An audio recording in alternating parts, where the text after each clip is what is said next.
I ran a little survey in the Webster Groves Community Connect Facebook page, and I made a statement that said, while we are being more and more connected technologically through our devices, et cetera, we're becoming increasingly disconnected from humanity. I got 250 responses back. These are all from parents, but from a ratio of like at least 2 to 1, if not 3 to 1, the parents were saying absolutely. We are, and particularly the kids are becoming so involved with their devices, they're losing contact with each other. In fact, many of them are isolating themselves from contact because they go at home and they play the devices and they don't interact with other human beings. It seems so simple. And so all I'm here to say is that from an educational standpoint, I would love to see the district have some policy on the use of personal technical devices in class. My dean at SMU wrote a great book called Teach Naked. And basically he said, I love technology, just not in the classroom. Don't bring it in. And I have done enough volunteer teaching in some of the high school classes that, yeah, kids have their devices, you know, readily handleable in the classroom.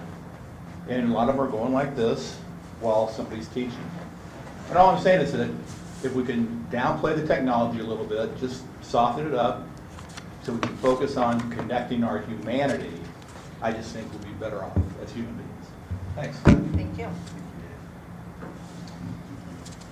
Okay, at this time, we will take recognitions. Actually, I've got a board calendar up first. Is there anything you want to draw our attention to, or just nothing specifically? Kind of reference? No. Okay. I saw the the State of the District event is coming Yes. up on the 17th. Yes. Will you, if you guys haven't already, send calendar invitations to all of us? Yes. Yes. Okay, recognition, celebrations from the Board of Education. David? A couple of weeks ago, I had an opportunity to go to a principal coffee at Hickson, and I just wanted to say that was just one example. I went there early. I saw Dr. Lee going and greeting all the students as they got off the bus. I just wanted to say that the principal coffee, people were very, very engaged. But just overall, I'm hearing really great things back about her leadership. I think she's bringing some wonderful things to the district. I think, as I've talked to a lot of parents, the prior years were, if we say difficult, we're being nice, and it's just such a welcome change. And I know that parents who have their children there are just very, very supportive of everything she's doing. Thank you. Moving on to another wonderful new principal, Dr. Fields is starting the renaming process for the Webster Groves Elementary Computer School. As a former computer school parent, I'm really glad this process is moving forward quickly. And he's tentatively set a November 2nd meeting. We're going to get input from a group of students, from staff, from parents, and from the community. So anybody who has suggestions on how we can get a wonderful name that reflects what actually they're doing at that smaller school, I hope you'll be ready to ramp up, because he hopes to give the board 3 suggestions by November 20th. So it's... Is he reaching out for members, or is he? Yes. Okay. And so the November 2nd meeting, anybody is welcome to come that's interested in the process.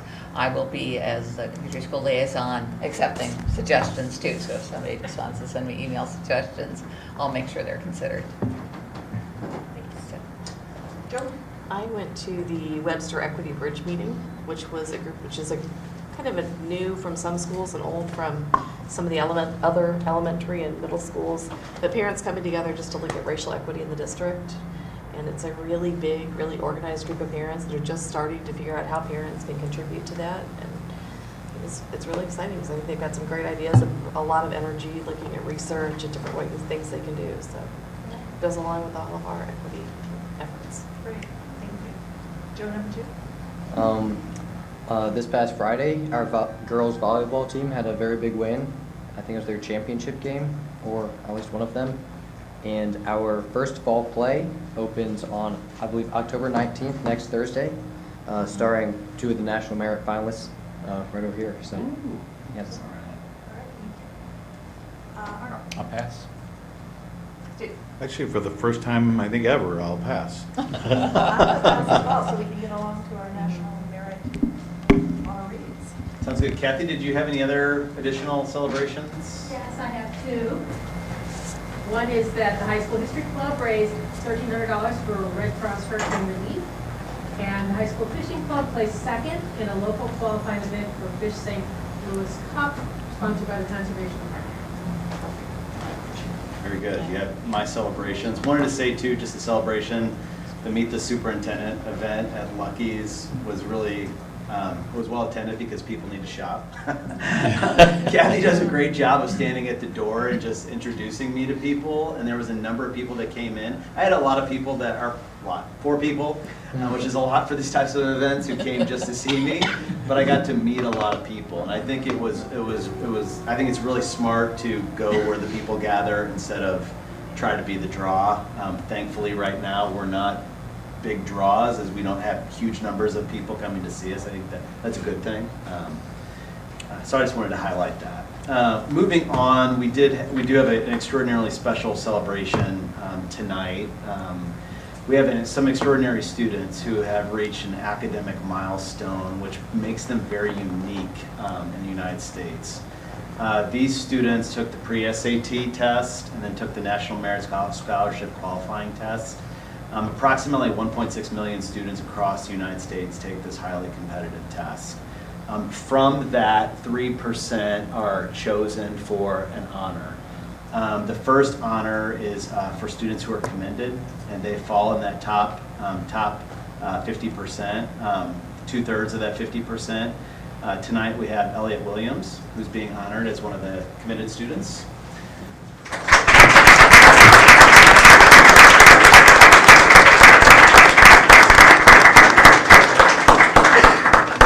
Students, Jack, you weren't here when I said this, you're a little bit over, but what we always do is we like to ask you to say a little bit something about any plans that you have right now, or after high school, whether it's graduation, other post-high school work, and if you know any places that you're looking to, if you're going to college, what are you looking at? So. I'm looking at schools mostly in DC for a political science degree. Thank you very much. If you have anybody here tonight who's with you and you want to acknowledge, we'd love to celebrate them. My mother.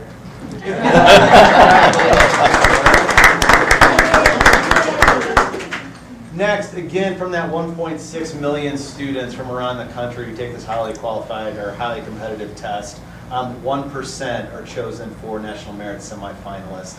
Obviously, that's a pretty elite company, kind of like the commended students, and we at Webster Groves High School have these students who are here to receive this honor tonight, 5 of them. So again, congratulations to you guys. Obviously a lot of hard work that you put in, and parent support along the way in addition to that. So big kudos to you. First wanted to introduce Mr. Jack Snelling.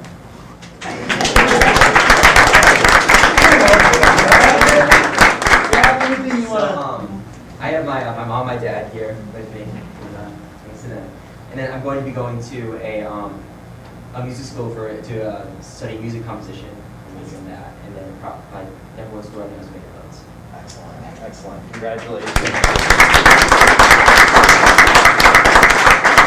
Next we have Andrew Downey.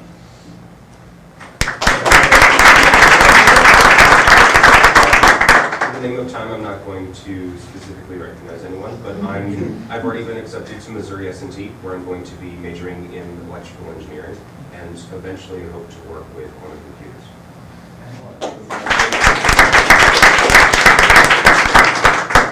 Next, Brendan Gillum.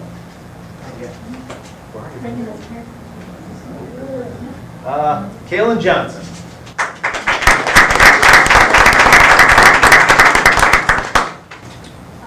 I have no particular plans. I'll probably stay in Missouri.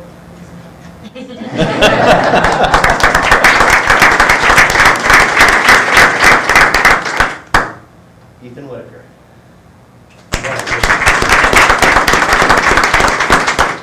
I'm here tonight with my mom and dad, and as far as future plans go, I'm thinking about either biomedical engineering or physics. at University of Minnesota.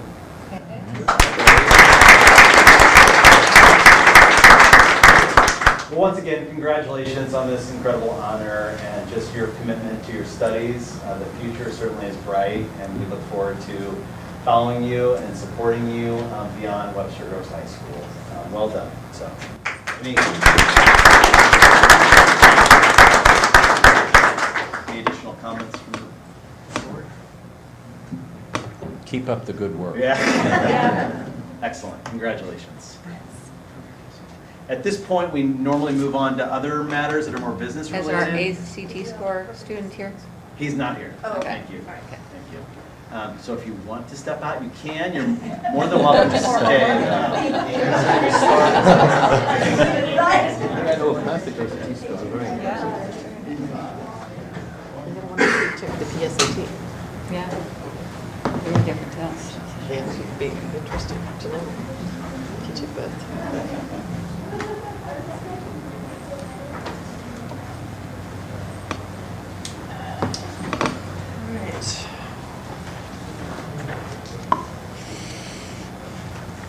Next up is discussion of relevant issues, debriefing the MSBA conference.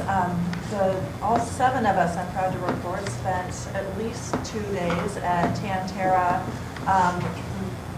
not for fun and pleasure, but it is a very intensive, jam-packed schedule full of professional development opportunities for board members, and I'm really proud that we were all in attendance this year. We represented Webster Groves very well. Does anybody have anything in particular they would like to share from any of the sessions you attended? I typed up my notes, so are you ready for a whole bunch? Okay. I thought maybe the administrator would like to know. Well, what otherwise, do happened. you want to just go and provide those in an email to everybody, rather than just sort of pick a We highlight? can do that. Give us Anyway. the Give some highlights. highlights. Give The us highlights were the delegate assembly. We approved a new advocacy platform that puts all the issues into one document, so it's easier to look up their positions. For Bruce, there was an interesting session from North Kansas City that cut their energy costs by 34% using shared energy savings. They were able to replace windows, boilers, all kinds of stuff. They first went out to their public, got approval for a $20 million bond. After asking them, would you rather renovate or replace buildings? Public said renovate, went along with the bond issue. They then got even more from performance contracting. So they worked with their engineer and their financial advisor to figure it out, and they're saving well over $1 million a year. So that was pretty exciting. Legal tips on using social media, that seems relevant.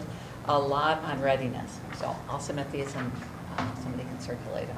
But I did Great, thank you, Jane. a lot of stuff. Anybody else want to share something? I will, there were a couple workshops on equity and actually it was readiness of students in an equity role or in just being ready for career or college readiness that I thought were very timely, and also they had some really good ideas some metrics that they were using to accomplish that.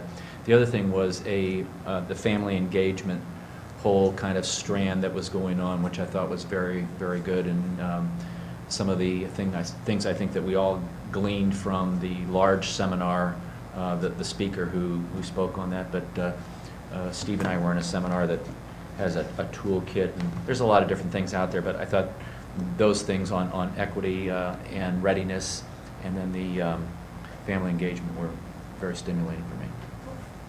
I thought the general session that Arnold mentioned with Dr. Steve Constantino was phenomenal, and we'll be doing a little more research on some of his books, and if anybody else is looking for a little quick synopsis of what I find about some of them, I may end up purchasing 1 or 2 of them, see how relevant a lot of those things could be applied and how they could be applied in Webster.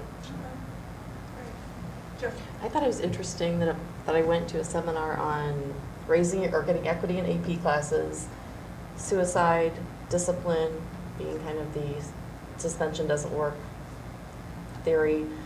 And in every one of them, all they talked about was that if a student has one person at the high school that they connect with, it is dramatically it's huge. And there's this, St. James did a whole presentation. They did some program called Capturing Kids' Hearts, where that's all they focused on, and they've had huge changes in their discipline, their office referrals. It's just interesting to me that like every area that you went to, everybody came back to the same conclusion, that if you have one person you connect with, whether it's a teacher, a counselor, whatever, somebody at the school, it is hugely changing for kids. So I shared with some of you before. I went to a couple of sessions I found particularly interesting. One was talking about having teachers interns, so that and this is in conjunction with Missouri State, where they've arranged the program so instead of just doing 16 weeks in the class, you'd actually have a student teacher would do an entire year in the class. They'd be a mentor in the school. Missouri State would provide a lot of faculty support from that. Basically, the idea being that if you have somebody who has gone and taught for a year, the level at which you have people who then decide when they come into a teaching job that actually it's not for them, you just get much better outcomes. Frankly, also they said that you'll get some teachers who are doing this will decide actually this isn't what they want to do, and they can then go and intervene then, and they can go and redirect their efforts towards something that is that's going to be more positive for them. So I thought that was very good. I think it would at least be worth reaching out to Missouri State and finding out what their program is, seeing if that's something that would make sense for Webster to look at in more detail.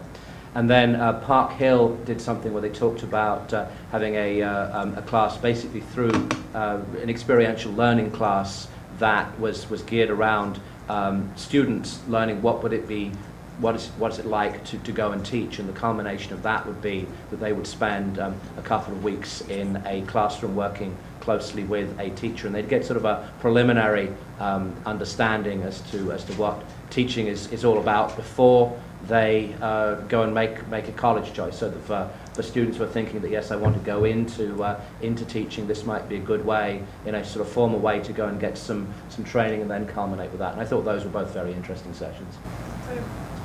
The two that stood out for me were, one was on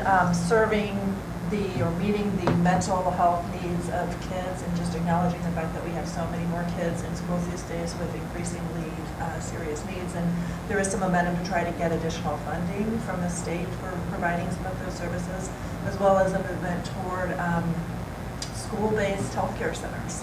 Jennings currently has one. It's the only one in the St. Louis area. There are, I think, 5 in total throughout the state. But I think that may be the direction that we're heading. And then the other one was an outstanding presentation on project-based learning, which just got me so excited again about that whole concept, and I know that we're doing more of that in Webster Groves. And you may get to hear it because I invited it was Rittner's administrators that presented it, and I invited them to come speak at we are hosting, I don't know if you all know this, but we're hosting the spring meeting for MSBA here at Webster.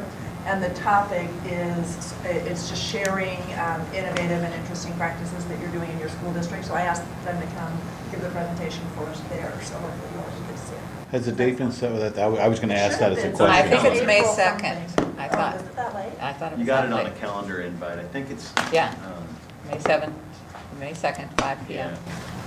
Yeah. Oh, okay. May 7th or 2nd? 2nd, Wednesday. Yeah, it's an evening. All right.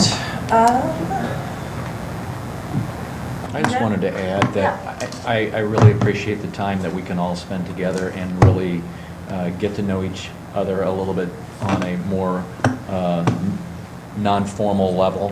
I think that's always good for building the board and our relationships with each other. So I want to thank you all for that. Yeah. Okay, next up, I believe it is Mr. Elliman.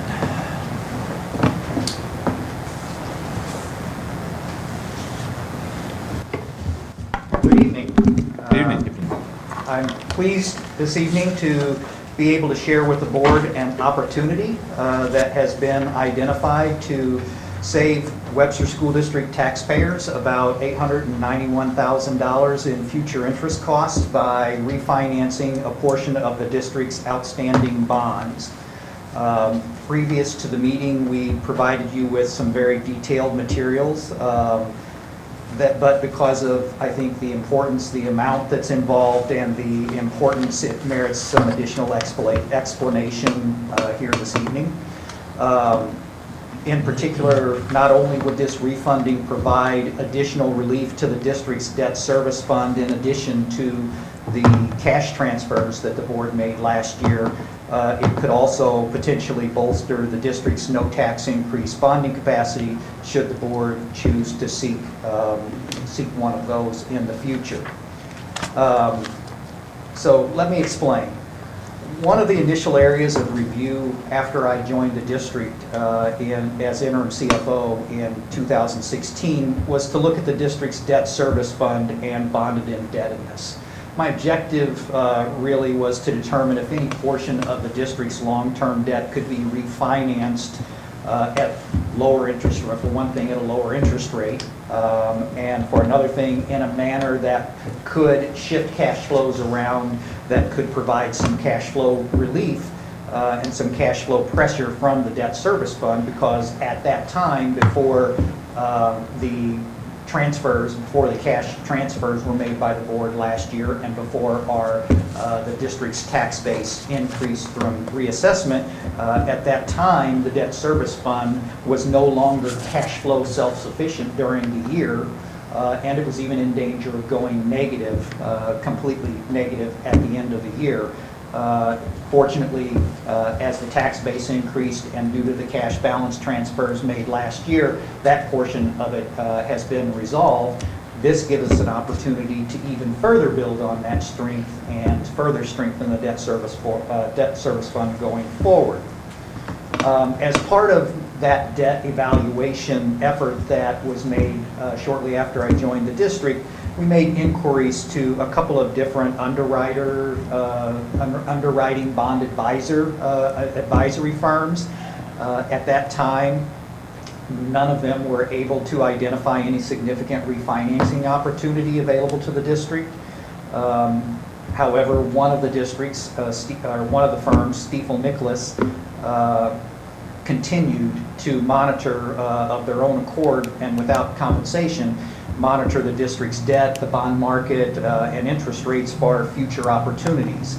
And tonight, I'm pleased to discuss one such opportunity that has recently been identified involving a special type of district bonds that were issued in the past. Specifically, in 2010, the district issued about $19 million of bonds under the Build America bond program, which was a federal stimulus program designed to try to kickstart the economy to get infrastructure kinds of projects done, not only by school districts, but by county governments or other political subdivisions as well.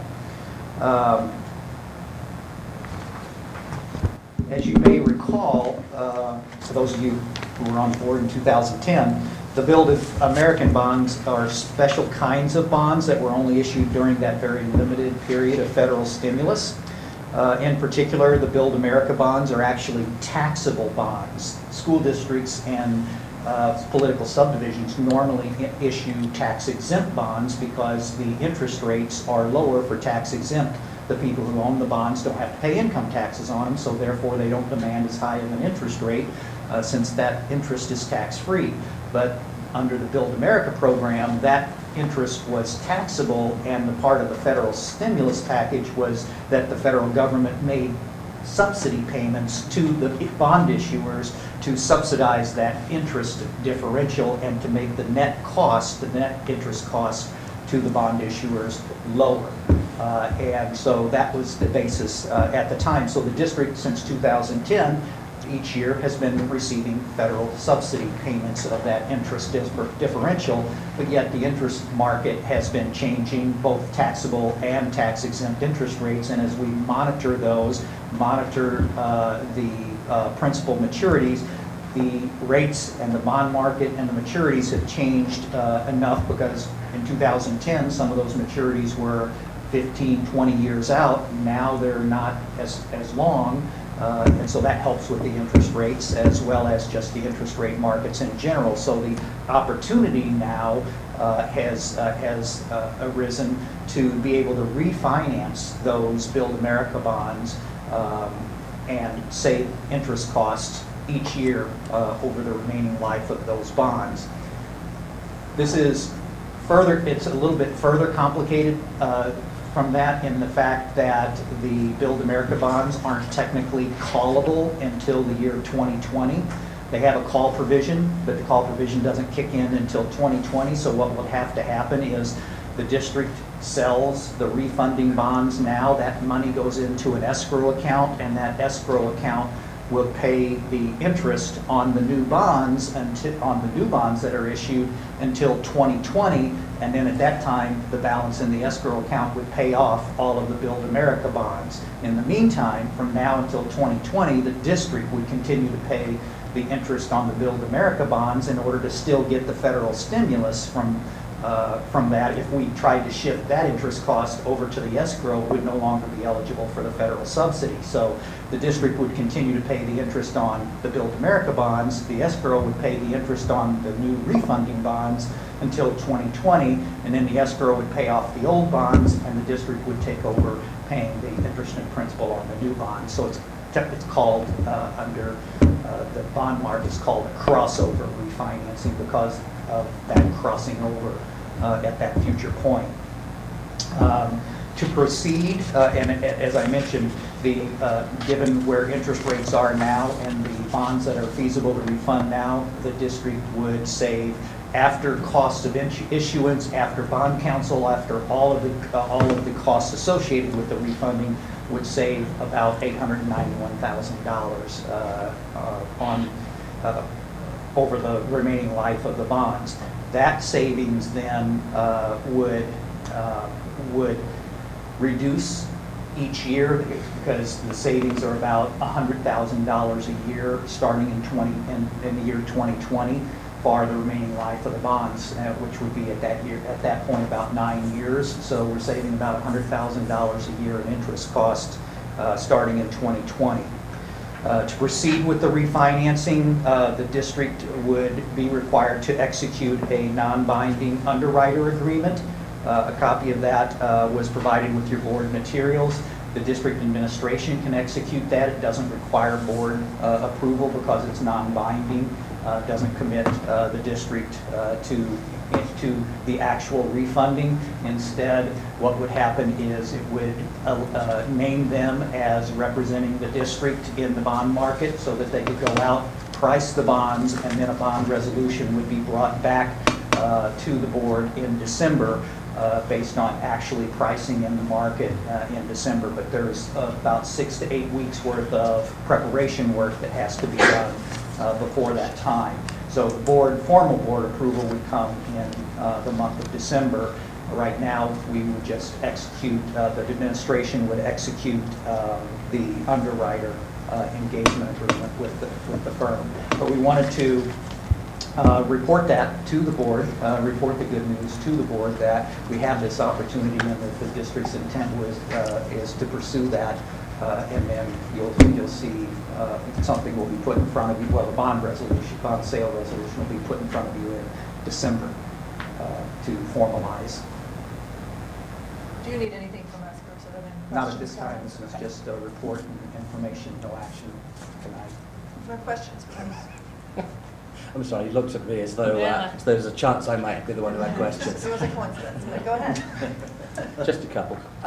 Okay, do we have any obligation to take this to the market? So I'm cognizant that Stiefel brought this to us, nobody else did, so that there's obviously, they brought value in going and doing this. I'm conscious also that in the past we've had other bond firms that have done things for us without compensation. GK Baum comes to mind, and they've come and they've spoken at board retreats and things like that just to go and take us sort of through things. Do we have any obligation to go and take this out to the market, or can we just proceed directly with Stiefel? No, we have no legal obligation to have to take this out to the market. We did want to make sure that it was being priced competitively, and so we looked at what the underwriter fee would be compared to what the average underwriter fees are in the market for this size and this type of a bond issue. And according to that market information, I think we provided you a table with your materials that compares very favorably to what the standard underwriter fees would be in the market for this kind of a bond issue. Can I carry on? Yeah, absolutely. Okay, thanks. So you're going to buy these new bonds now, and presumably in part because you want to take advantage of interest rates where they are. You don't know where they're going, and you're going to. The expectation is that that you can then reinvest those proceeds in something that will then go and pay the interest. Yes. What differential do you see between the rate at which you can invest the proceeds and the rate you'll actually have to pay for the bonds? Yeah, it's actually not that arbitrage from the escrow and the bond sale proceeds. They invest in what's called slugs. And I asked, what does slugs stand for? And they told me, and I didn't write it down, and I can't remember, it's an acronym for a state and local type of a government bond. And so the interest rates on those are relatively low, so you're not making arbitrage on that escrow. What's generating the savings is the interest rate you're going to pay on the new bonds compared to the interest rate you were paying on the old bonds. So that because I was thinking about it, in the short term, you're going to lose money on that by going and buying the bonds now, because you're paying somebody long term and you're only able to invest short term, and so interest rates, I mean, the longer your money is out there, the higher you pay. So there is a loss there, and you figured that in that as you come up with that 800,000. Yes, and that loss is all borne by the escrow and enrolled in and calculated as part of the 891,000 net savings when the dust settles. And is there did you give any thought to delaying putting this in place for a year, and so that you've got a year less of that differential that you have to pay for, or are you more concerned that interest rates are going to go up between now and in a year's time? Concerned about the interest rate risk, and then also the type of refunding this is dependent on the federal window being open that will issue the slugs to fund the escrow account. That window is not always open. It is open from now till the end of December. Whether it'll be open and renewed after that is a risk that would be taken by delaying it as well. So for both of those reasons. One of the other reasons is that when the Build America and the federal stimulus was implemented, it was funded at 100% the subsidy payment. But guess what? There's sequestration that has been affecting that as well. And so now the subsidy payments are prorated. They're no longer at 100% of what they were when the program was conceived and implemented. Now they're down to 94%, and there's speculation and kind of an expectation that that trend may continue, that subsidy will be further and continued over time, further prorated. And so the 891,000 net savings assumes that the federal subsidy stays at 94%. That's probably a very conservative and hopeful assumption, and in the event that that subsidy actually continues to decline, the actual savings would be more than the 891,000. Is there any provision in the bond, in the way the bonds were structured, that if the federal subsidies aren't sort of cease to be there in the manner they were, that perhaps the call provision could be exercised earlier?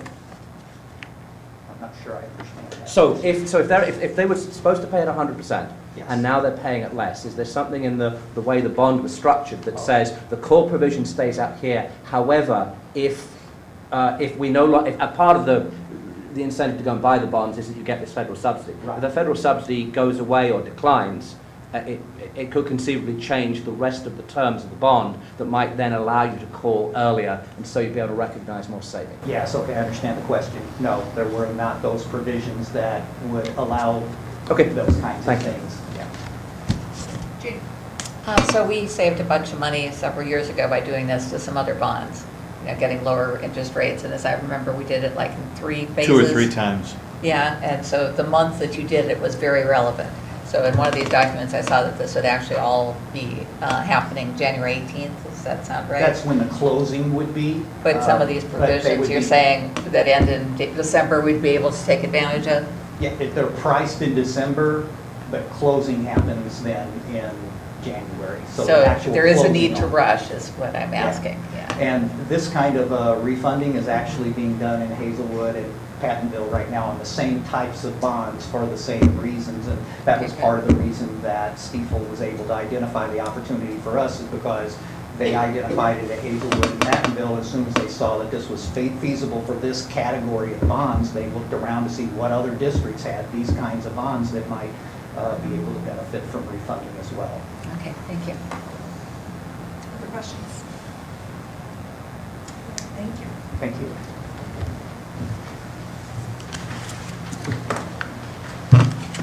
We now have our second opportunity for public comments.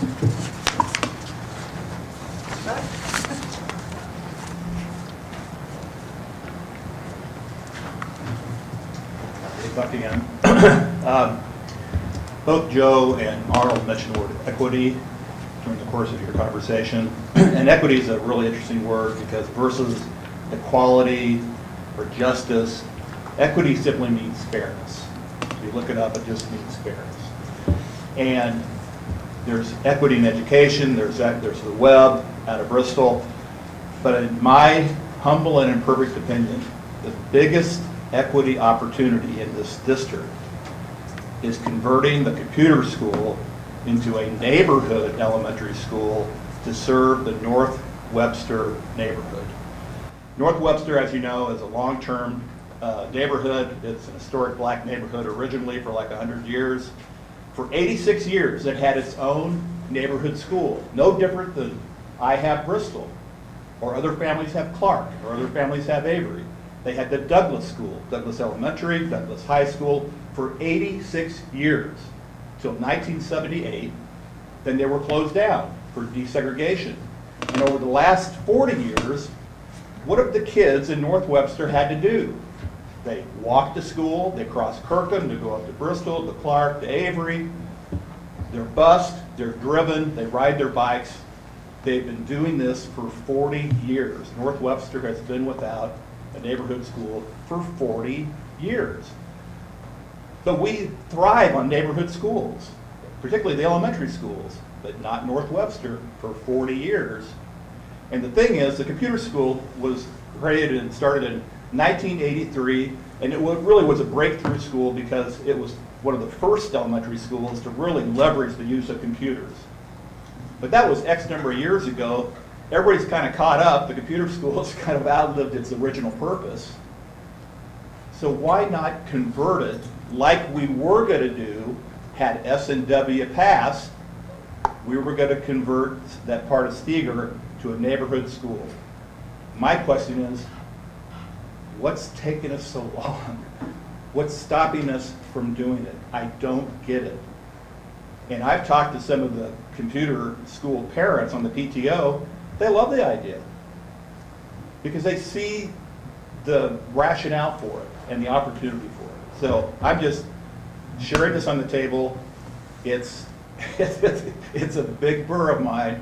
I'll probably come back next month and do the same thing and do the same thing and do the same thing again, because it's an idea worth considering. Thanks. Thank you. Any other public comments? All right, then at this point, I'll entertain a motion to approve the consent agenda.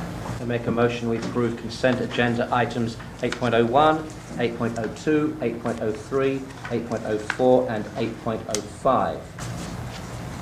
Second. All right, moved and seconded, all in favor? Aye. Aye. Aye. Anyone opposed?